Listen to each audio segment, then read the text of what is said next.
ما ته هر خوراک په دنیا کې را رسیږي، هر خوراک خورم، سبزیان ستا، بل شی ستا، بل شی ستا، زه خپل ژوند ټوله په کامله کولی شم، په سلولی شم. خو زه یو کار کوم په حیوانانو کې، په حلال حیوان کې، په پسه کې، په اوزه کې، په غویي کې، په غوا کې الله جل جلاله چې اوه شانه حرام پیدا کړي، هغه اوله وینه چې هغه د بدنه وځي، دی دا وایي چې زه دا وینه نه توم، دا په لوټه او په شي کې جمع کوم، دا هم خورم. هغه وینه دا یو مسله ده چې هغه وینه چې یو حیوان حلال کړي، د حیوان څخه چې اول وینه وځي، هغه وینه مرداره ده، که کپړو ته ولګېږي، که لاس ته ولګېږي، که هر شي ته ولګېږي، چې دا وبهېدله خالص شو د حیوان بدن، بیا له هغه باغ ده، که تا چیرې په بډو کې په بل شي کې لږ وینه راوته، هغه وینه حلال، هغه دغه دننه غوښه وینه ده. انسان وایي زه دغه وینه توم، هغه وینه حلال ده، خو دغه وینه ماته حلال ده. دا مشابه بالګناه ده. یو انسان وایي دا مرغړی دا حرام، مرغړی، زه دا مرغړی دا نوره غوښه خورم، دا مرغړی هم په مثال د غوښې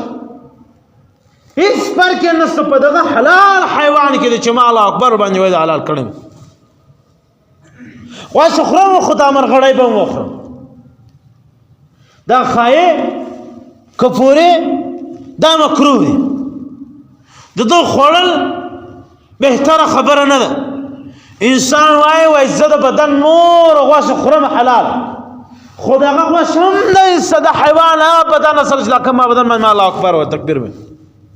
نو دغه مشتبهات ګناه ده. که هغه ګناه کول چې انسان په خپله دا ووایي چې دا حرام شی به زه خورم، په دې واسطه باندې چې هغه حلال شی هم دغه رقم، یا وایي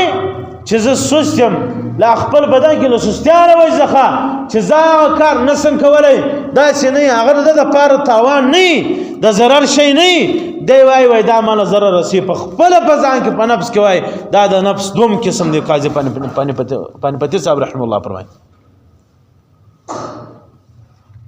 نو بیا مولانا ثناءالله پانیپتي رحمه الله فرمایي وایي دریم شی، دریم د نفس دغه قسم چې ما ورته یې کوم، د انسان و مخ ته هره خواړه پرته وي، دی وایي زه دا نه خورم، فلانی خواړه خورم.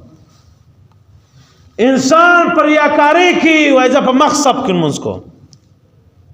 انسان چې په سجده کې وایي پلانی سجده نه کوي، لمونځ نه کوي، په ګلۍ کې ګرځي زه سجده کوم، پلانی به ظلم نه کوي، ته به ظلم کوې، پلانی به سود نه کوي، ته به سود کوې، پلانی به پناه تول کمی نه کوي، ته به پناه تول کمی کوې، ته به هغه کار کوې چې هغه ستا پرده غر کېدو سبب هغه، مګر هغه کار کوي چې هغه د الله تعالی سره تعلق ساتي. اوس د دغو درو نفسو عن النفس عن الهوا،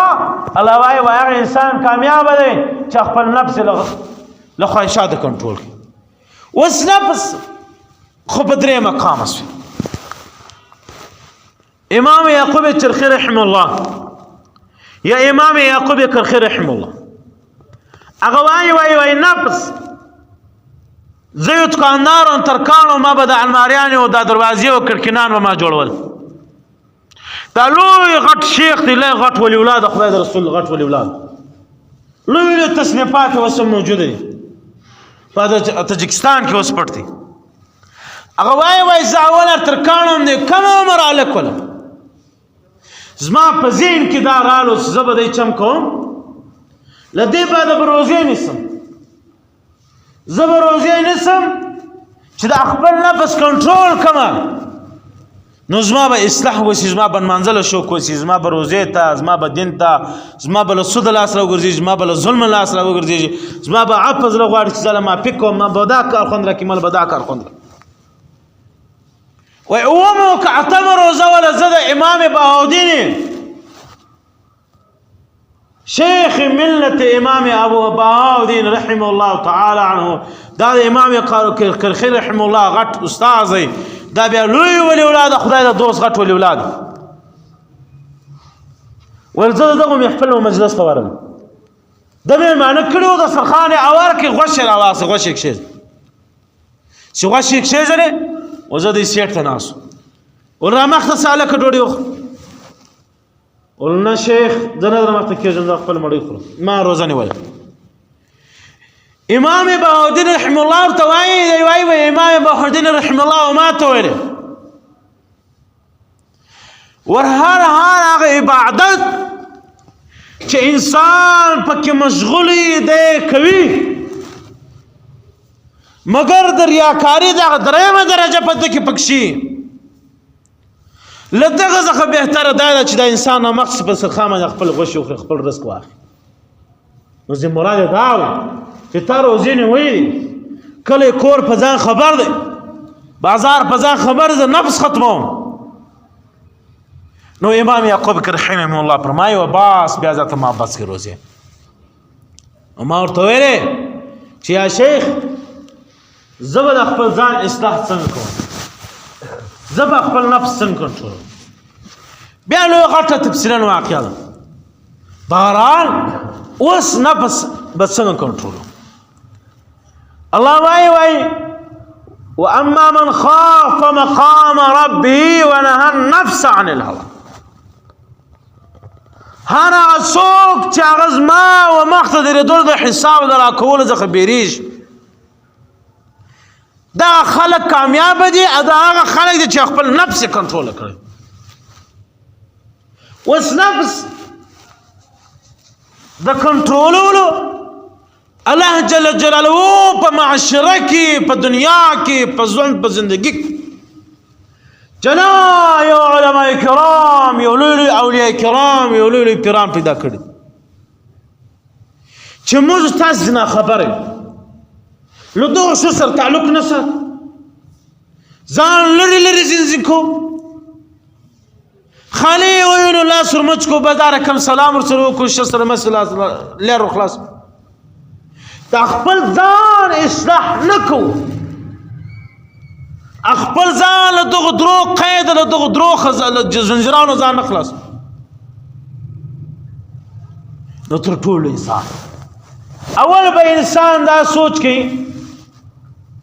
چې زما په اهل علاقه یا زما هغه څوک انسان سوچ به څنګه کوي شیخان رحم الله فرمایي و انسان به دا سوچ کوي و زما تک تر کومه ځای کېږي تر کومه ځای تاسو تر پنجاب تر کشمیر را تر سند تر کټي تر کومه ځای پورې زما واس قوم نه طاقت دې څه دې ځای لاړ سم یو انسان سوچ ولې چې زه تر کټ تللی سم او تر دې غزخانه تللی سم تر زوبه تللی سم تر دوکې تللی سم بیا علماء کرام فرمایي وای دا انسان به داسې سوچ یې واچي په دغه ایریا کې دننه څوک څه شیخان پلانی عالم پلانی شیخ پلانی پیر دی پلانی پیر دی پلانی د خدای دوست پلانی ولی اولاد دی پلانی ولی اولاد اوس دا ولی اولاد به د انسان په ذهن کې په درو قسمه راسي د ده په ذهن کې راسي چې پلانی صرف ډېر غټ علم دی بس دا بله خبره به نه وي بل عالم بل ولی اولاد په ذهن کې ورسي چې پلانی عالم هم دی او انسان ته لار هم ورښولی شي دریم بدل سوچ ورسي چې پلانی عالم هم دی انسان ته لار هم ورښولی شي او تر منزل هم رسولی شي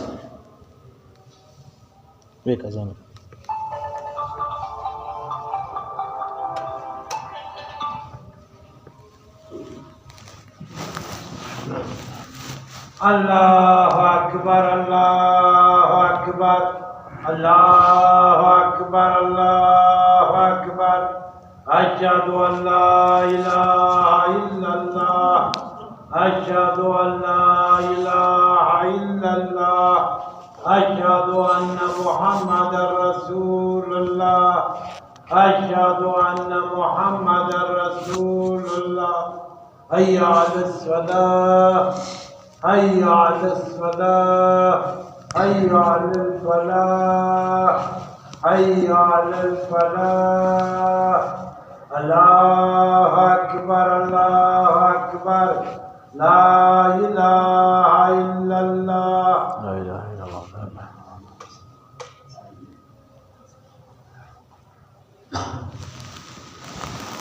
و چې انسان دا سوچ وله چې زه په دغه درو اولیاء کرام په دغه انسانانو کې په دغه اولیاء کرام کم انسان وما تلار هم ما علم هم دی د خدای دوست هم دی ما تلار هم را شوله شو ما د خدای رسول هم رسول شي و دغه بیا وای سالک د نفس اول مقام وسط دی د شروع وس د نفس اصلاح شروع وس انسان د نفس اصلاح کولای شي اول 40 انسان وای چې زبا پلانې سره لازم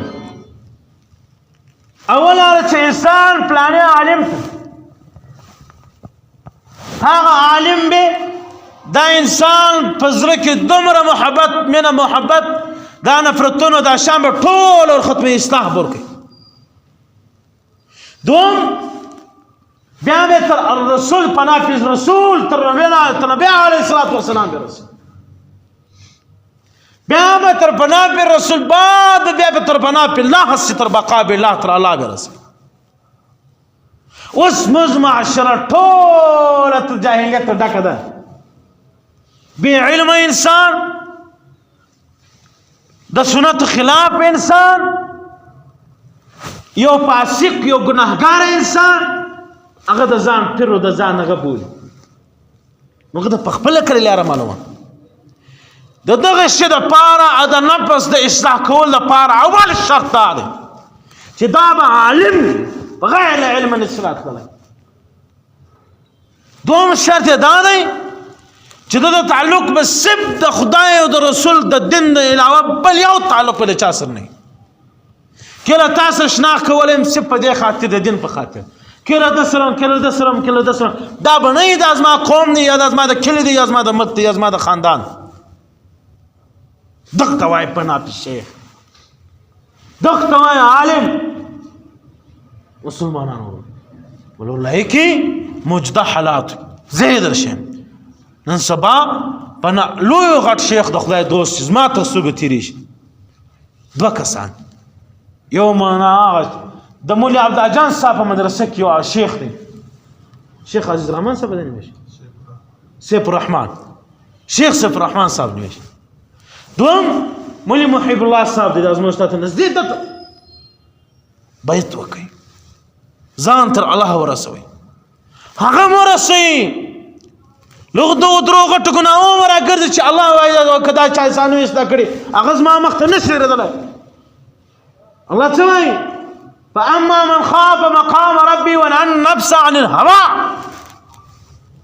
کچا نفس اصلاح کړي ولې لخواهشات ګرځولې ځان کنټرول کړي ولې هغه انسان ما مخ ته ردل هغه انسان ما مخ را پرست هغه انسان ته ما شفقت او مهرباني زیات دلای او کوم انسانان چې هغه شیخ منډه وي د خدای له دوست منډه وي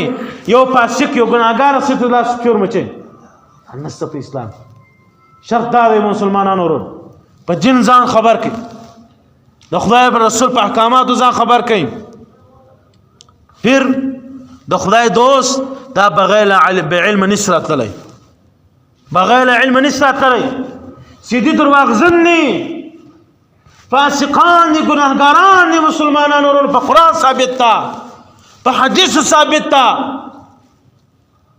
دغه شانو ځان کنټرول دغه شانو ځان وګرځي د ځان اصلاح ولولي اولیاء کرام تلارس ولولي مشایخ ولولي علماء کرام تلارس د چا په نسب په چا په خاندان چې مزي پلان سید دی وزه سید ما پلان نه کسیدان ته بزما ده نه کزا علم ولم زما تعلق د دین او د خدای د رسول سره کار بشک ته زما خیمه ما قدر عزت کوي یو به انسان خامخه قدر عزت کوي کاغه سید وکني کا علم وکني یو د ځان د اصلاح د لپاره چرته یو انسان ګناهګار دی فاسق دی چې وزو ګناهګار څه فاسق څه اول هم دا کوم منزلو زو وسط سره نور مؤمنان بیا به تاسو زغ انسانانو مختم نور ځاس تاسو هم به غلطه لار کې بیاي محترم دوستان نفس کنټرول ول لپاره اول شرط د انسانانو باندې علم فلار چې هغه اصلاح وکړي بس خط ډېر لوی غټ بحث دا تصوف یو غټ مرکز دی دا آیات. په دې آیات کې د تصوف د دین د یو شاخ یو بقاعده یو لوی غټ مرکز دی، یو غرونه دي دا کې دا آیات نه دی، دا په دا کې غرونه دي، غرونه په دا کې تصوف پټ دی. تصوف د دین یو شاخ دی چې ما او تا ورته صوفیان کرام ورته وایي، دا صوفیان حضرات ذکر اذکار حضرات د الله والا خلق. اوس نو الله په قرآن پاک کې فرمایي فاما من خاف مقام ربي ونهى النفس عن الهوى، پس هغه څوک چې هغه د الله تعالی الله وایي، پس هغه څوک چې هغه زما مخ ته درېدلو څخه به ویره کوي، ونهى النفس عن الهوى، هغه خپل نفس خپل کنټرول ساتي. فإن الجنة هي المأوى، هغه دغه انسانانو لپاره جنت ما ټکانه ګرځول. اوس په پیغمبر علیه الصلاۃ والسلام باندې با خلق براغل او نبی علیه الصلاۃ والسلام ته ویلې ولې دا علی رسوله ستیم دی قیامت ستیم جوړی شي. هر وخت او مشتوي چې محشر ستیم راځي، محشر ستیم قائم کیږي، د الله حضور ته ستیم پیښیږي، دا هر وخت به دا پښتنه کوله. اوس نو دی وای پښتنه کوي ويسألونك عن الساعة أيان مرسا، دی و پښتنه کوله د هغه د قیامت ته غړي چې أيان مرسا چې سټم دی راځي سټم را رسیږي. فيما أنت من ذكراها، پس په دې کې ته ودې دا رقم نصیحت وکا. إلى ربك منتهى، د دې پر اتک باندې صف او الله تعالی علم ستا. ونبي عليه الصلاة والسلام تلا دا نو معلومه چې قیامت په پلاني وخت باندې راځي. سب علامه ورته معلومه، الله علامه ورشولې ولې علامه مش په بار په بیانو کې مش ذکر کړی. د مور پلار نه پرمانی، د انسانانو به قدرې، انسانانو ظلم زیات سي، خونریزي زیات سي، د علماء قدر ورکسي، د مساجد د مدرسو قدرونه سره ورکسي، تر وبې سره یوسي. هغه انسانان د قرآن قدر ورکي، د دین قدر ورکي، د خدای د رسول د سنت د اتباع د اتباع هغه په ځان کې نه راوړي. د خدای د نبی علیه الصلاه والسلام په سنت شرمېږي، د الله جل جلاله په احکام ځان شرمېږي، نو مخ ته نه ورځي. دا قیامت د علامه یو غټ علامه، تر ټولو غټ علامه هغه د نبی علیه الصلاه والسلام اخر نبی، بس اخر کې به عیسی علیه الصلاه والسلام راځي، میدی اخر زمان به راځي، شپېلۍ به ول کېږي، بیا به د الله حضور ته پیښیږي. بدای علامې له ځان سره کېږي. دا نه ده معلومه چې دا به بیا میاس بعد راځي، کال بعد راځي، دا به پیغمبر علیه الصلاه والسلام ته د دې شي معلومات نه وایي. الله ورته فرمایل چې ته دغه انسانانو ته وایه الی ربک منتهاها، هغه د خپل رب ته دا معلومه ده. انما انت منذر من یخشا، ای نبی په تا باندې صرف د ویرونکي دی، من یخشا چې ته د خلک وبېرې، دې نه ما وبېرې. الله وایي په قرآن پاک کې ای زما رسوله یا ای زما حبیبه، تو دغه انسانانو ته صرف ویره بیان کړه، صرف د دې خاطر چې دی له ما وبېرې شي. دا الله وایي. څه دا الله وایي؟ د نبی علیه الصلاة والسلام په احادیثو کې، په ټولو کتابو کې سانسته کې، اکثره کې احادیثو کې دا خبره غلي چې الله جل جلاله ته به کوم هغه اعمال ورل چې هغه په قدر د دون مطابق د رحم پر موږ باندې وس، نو بیا موږ د الله د رحمت تر سایه لاندې سولو. کوم دون اعمال ورل چې هغه د رحمت سایه پر ځان نه برابر، بیا به د الله تعالی په غضب لاندې پراته. مختصر ده من یخشا د دې څخه مراد، من یخشا څخه مراد د انسانانو ما او تا ته هم د خطاب چې انسان په زړه کې دا ویل ټول عمر منځونو روزي او زکاتونه یو عبادت نه دی کړی، یو شی نه دی کړی،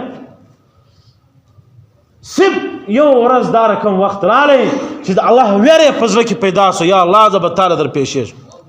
او زه به له تا ته څه درولم ستا په لاس، زه به په خپلو لاسو کې تاله کم شی درولم، زه به تا په کم شي راضي کومه، ستا ما ته راکړي سترګې خولو پزه د بدن د اعضاو د نعمتو د کم شي شکر په کم شي در ادا کومه، زه به ستا شکریا په چیز در ادا کومه.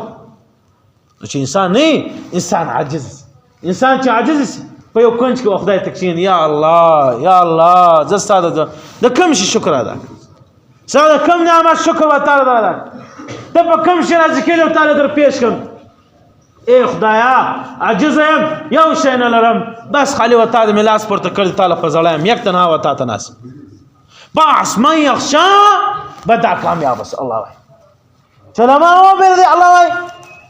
زما له وحدانیت وبېرېدې الله وایي وایي دا کامیاب است اوس الله فرمایي مخکې په قرآن پاک کې فرمایي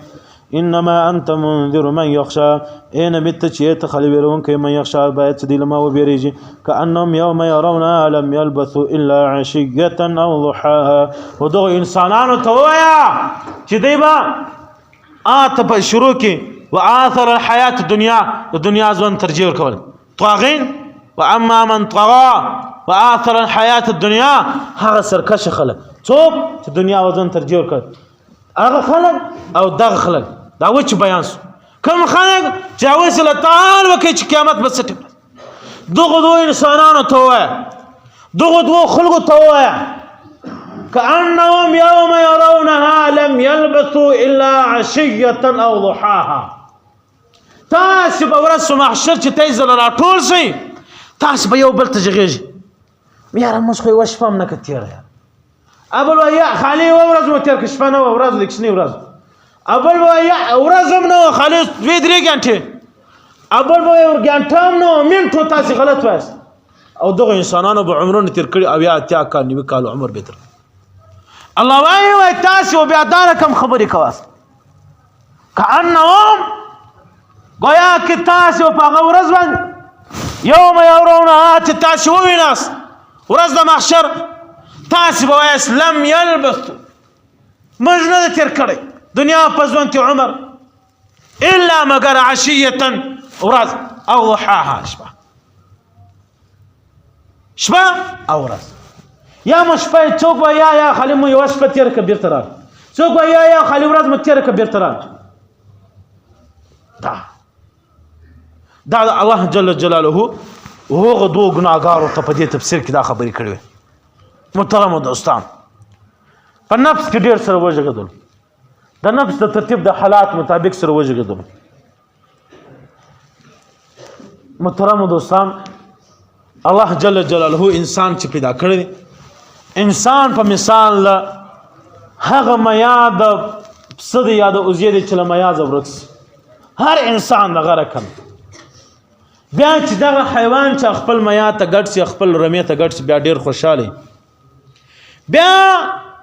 چې د مخې وزې یا شپانه چې پر کومه خوا هڅه کوي بیا دی روان دي بیا به وشو ته هم د رسېږي و ویالې اوبو ته به هم رسېږي و کور ته به هم ځانه رسېږي بیا به دا رمه مړه هم وي د تنده به هم نه وي کراره کری له بارانه به هم خوندي له ګرمۍ به هم خوندي له هر څه به خوندي انسان په مثال د دا رقم هر انسان داسې نه خالد ته یا بل یا ټول هر انسان نو دا بیا زه د خپل نفس اصلاح به کوي له چا سره زه به دا مطلوب جوړېږي ګوره هدایت چې دی دا په دوه قسم الله تعالی هدایت نصیب هدایت په دوه قسم یو اراده الطريق یو ایصال المطلوب هدایت اراده الطريق الله هر انسان ته نصیب کړی کم یو انسان په دا مزه کې دا ماته ویل شي چې زه نه یم په خبر چې خدای و چیسته رسول و چیسته هر انسان ته معلوم نه چې الله هم سته رسول هم سته ورځ محشر به حساب کتاب هم ورکو قبر هم سته ایمان هم سته هر څه هر انسان دا معلوم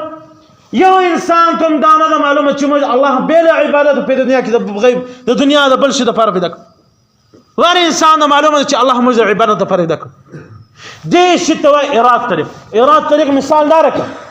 زه د مسجد په دروازه کې ناست یم سړی راسي ما ته پلانی ګلۍ چیر زه یم ورسه ته ورسه ته یوه ګلۍ ده بس دا ګلۍ ده دغه ته وایي اراده طریق چې له دې ځایه مې روشوله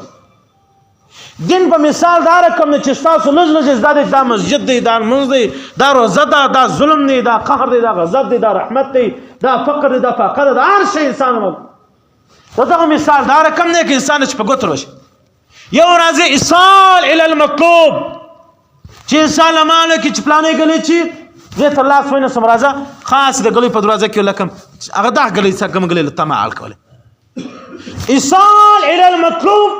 دا صرف لوی اولیاء کرام کولی شي بل څوک نشي کولی لوی لوی پیران کولای شي،